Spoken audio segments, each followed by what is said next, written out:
Bullies ripped her gown at the bar, until her billionaire husband walked in and made them regret it. The sound of tearing fabric echoed through the upscale bar.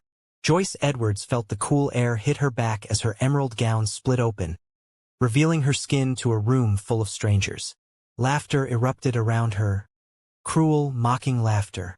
But the bullies had no idea who they were messing with. In exactly 7 minutes, the most powerful man in Chicago would walk through those doors, and their lives would be destroyed forever. Before we continue, drop a comment and let me know where you're watching from. And if you haven't already, smash that subscribe button because what happens next will leave you speechless. Joyce Edwards had spent most of her adult life invisible. At 28, she was a research librarian at Northwestern University. Simple clothes, practical ponytail, 3 close friends. Nothing about her screamed wealthy or connected, which made her secret even more shocking. 6 months ago, she'd married Adrian Villa, the billionaire tech mogul whose face graced Forbes covers. The man who owned half of downtown Chicago. They'd met at the university library when he came to donate rare books. Something clicked. They dated in secret, married quietly, and kept it private while Adrian closed a massive business deal. Tonight, that would change. Adrian was returning from Singapore, and he'd called that morning, excited. The deal closed, Joyce. Tonight, we celebrate, publicly. We're something spectacular. I want the whole world to know you're my wife. The plan was simple. Meet old college friends at the Sterling Room at 8 p.m. Adrian would arrive at 9 p.m. straight from the airport and announce their marriage. Joyce had bought a $3,000 emerald gown for the occasion, the most expensive thing she'd ever owned. What she hadn't counted on was running into them. Well, look what the cat dragged in. Joyce froze. She knew that voice. Valentino Coffey stood outside the Sterling Room in an expensive suit. His dark hair slicked back, sneering. Behind him were Johanna Pittman and Paula Rice, both in designer dresses, wearing cruel smiles. College. They'd all gone to college together. The wealthy elite crowd who'd made her scholarship student life hell for 4 years. Joyce Edwards, Johanna said sweetly. I didn't know they let librarians into places like this. I'm meeting friends, Joyce said quietly, trying to move past them. Paula blocked her way. Friends? You mean those other scholarship losers? Joyce had arrived early. Her friends weren't there yet. She ordered wine at the bar with shaking hands, checking her watch. 8:15 p.m. 45 minutes until Adrian arrived. She could survive 45 minutes. But Valentino, Johanna, and Paula claimed a nearby table, their voices growing louder. Another round, Valentino called. Celebrating my promotion at Goldman Sachs. Managing a $500 million portfolio now. My father just bought me a $3 million penthouse, Paula bragged. They were performing for her, Joyce realized, making sure she heard every word. The old Joyce would have left. But something had changed in the past 6 months. Adrian had taught her she had value, that she deserved respect. So she stayed. She stayed through their boasts about money and success, through their pointed comments about people who don't belong, through Johanna's Instagram stories designed to humiliate her. At 8:45 p.m. they got bored with indirect attacks. Valentino walked over, clearly drunk. You know what I don't understand, Joyce? Why are you even here? This place has standards. I'm here because I want to be, Joyce said quietly. Did you save up for months to buy that dress? Paula joined him with Johanna right behind. They surrounded her, blocking her in. Remember when you couldn't afford the senior trip to Cancun? Johanna laughed. You were too proud to take our help. You weren't trying to help, Joyce said, her voice stronger. You wanted to humiliate me. Valentino's eyes flashed. You didn't deserve charity then, and you don't deserve to be in this bar now. He reached out and grabbed her dress strap. Let's see what cheap material feels like. He pulled. The fabric tore. The back of Joyce's gown split open, exposing her bare skin to the entire bar. Everything stopped. Then came the laughter. Johanna and Paula doubled over, cackling. Phones came out. Other patrons turned to stare, some gasping, others recording. Joyce stood frozen, holding the front of her dress to her body, tears burning her eyes. But she refused to let them fall. Not here. Not in front of them. The temperature in the Sterling room dropped. Laughter died. Phones lowered. Everyone turned toward the entrance. Adrian Villa stood in the doorway like an avenging angel. 6'2", perfectly tailored Tom Ford suit. Dark eyes sweeping the room with lethal precision. Behind him stood Graham Ollie, his head of security, a former Navy SEAL who looked like he could break someone in half. And Zelda Bryant, his attorney, tablet already out, expression promising legal destruction. Adrian had seen everything. He'd arrived early to surprise Joyce. Instead, he'd walked in just in time to see Valentino tear his wife's dress. "Joyce," he said, his voice carrying across the silent bar. "Come here." Relief flooded through her. She moved toward him, and he immediately wrapped his suit jacket around her shoulders. "I'm sorry," she whispered. "I'm so sorry. You have nothing to apologize for." He turned to address the room, his voice cold. "I'm Adrian Villa, and this is my wife." The words landed like bombs. Valentino's face went white. Johanna's phone clattered to the floor. Paula looked sick. "Your wife," Valentino stammered. Adrian's jaw tightened. "Graham, secure any phones with photos or videos of my wife. Delete everything. Anyone who resists, Zelda gets their information." Graham moved through the room. No one argued. "Zelda, document everything. Names, employers, addresses. We'll need them." "Already on it," Zelda said crisply. Adrian turned to Valentino. "You put your hands on my wife. You destroyed her property. You humiliated her in public. What's your name?" "V. Valentino Coffee." "Listen, this is a misunderstanding." "No misunderstanding.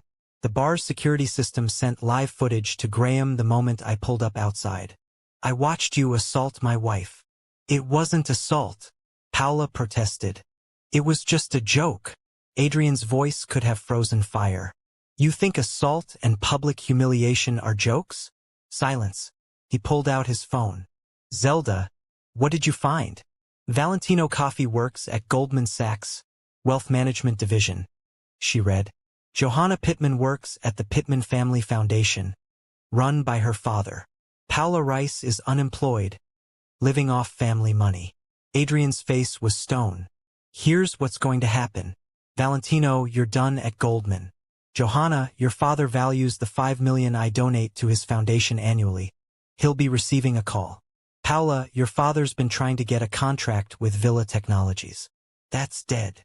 You can't do this." Valentino's voice cracked. "Watch me." Adrian looked at Zelda. "Cease and desist orders ready? Drafted and ready to file. One photo surfaces anywhere, we own everything they have." Adrian turned back to the three of them, and his voice dropped dangerously low. "Let me be very clear. You saw someone you thought was powerless, and you decided she was fair game for your cruelty.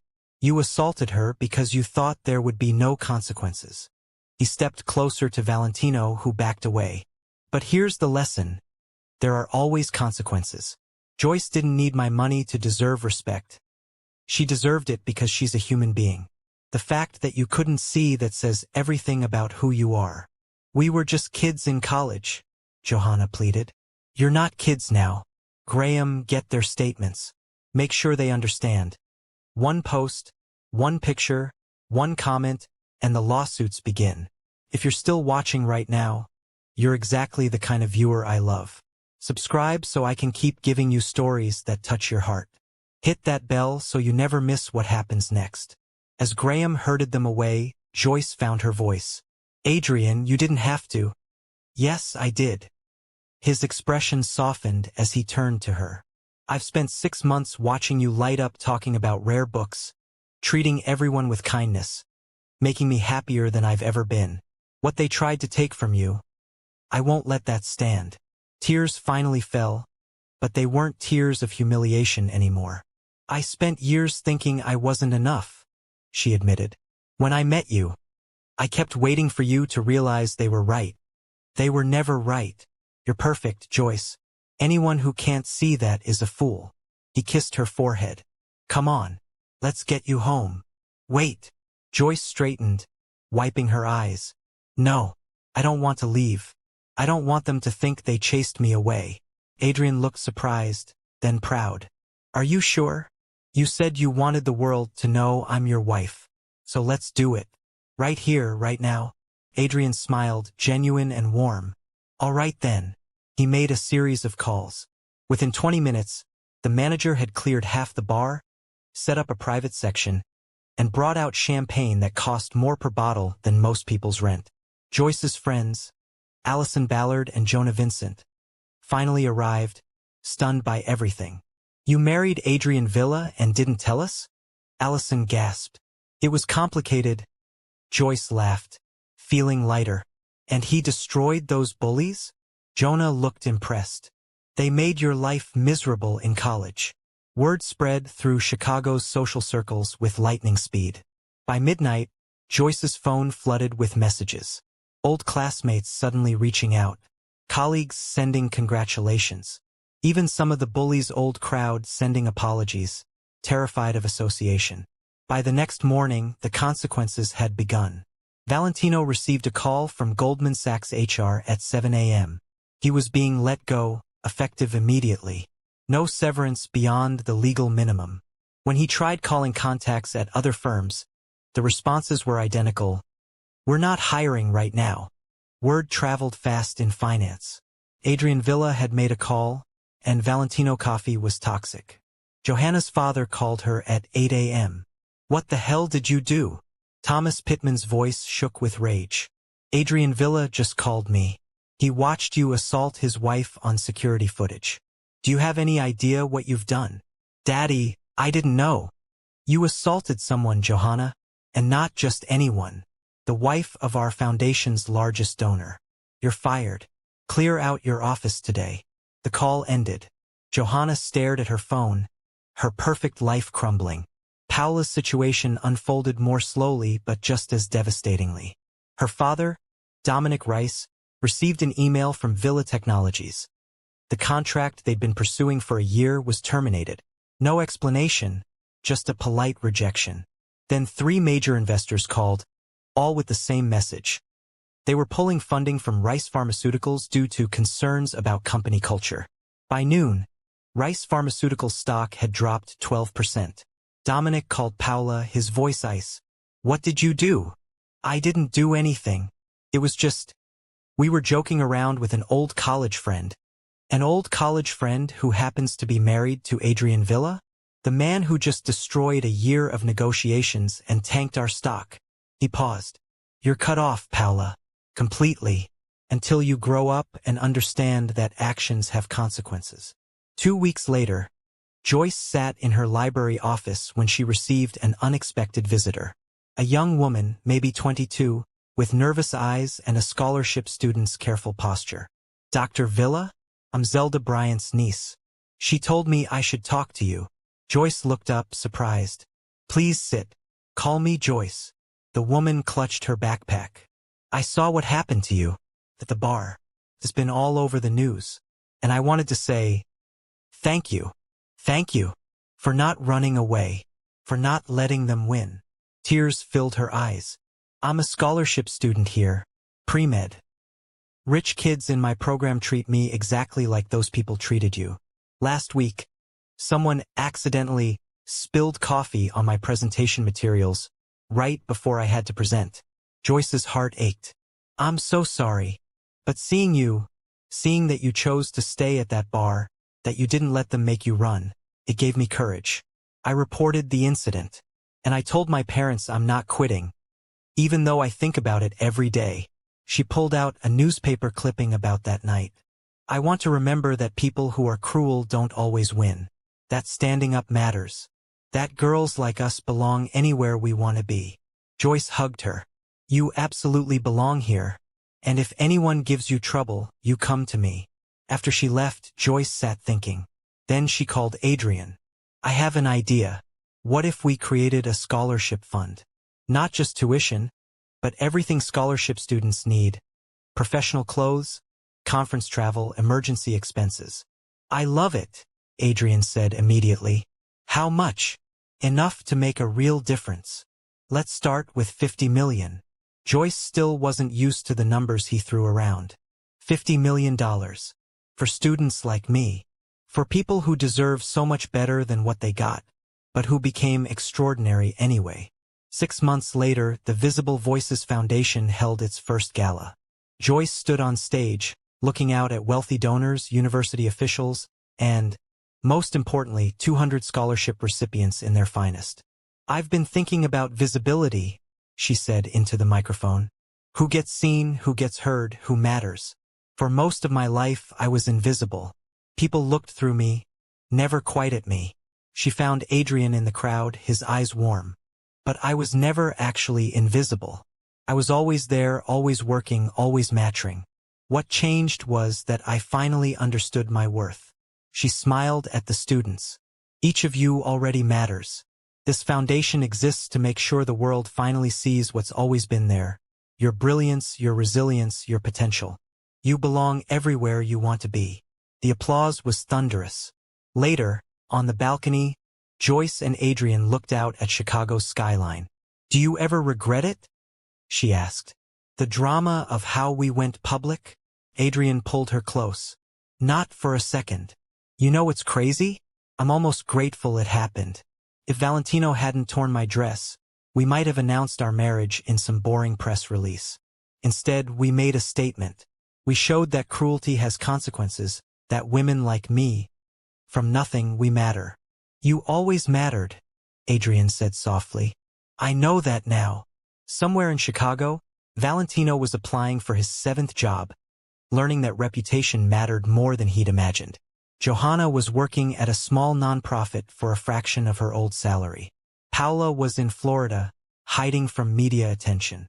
They'd all learned the same lesson. When you tear down someone who seems powerless, you never know who might walk through the door.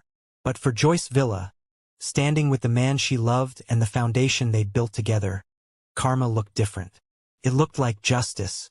It looked like a quiet librarian who'd finally learned to take up space, to believe she deserved every good thing. The bullies had tried to rip her down. Instead, they'd helped her rise. Thank you for watching. If you enjoyed this, smash that like button and subscribe for more stories of justice and redemption. What would you have done in Joyce's situation? Drop your thoughts in the comments. See you next time.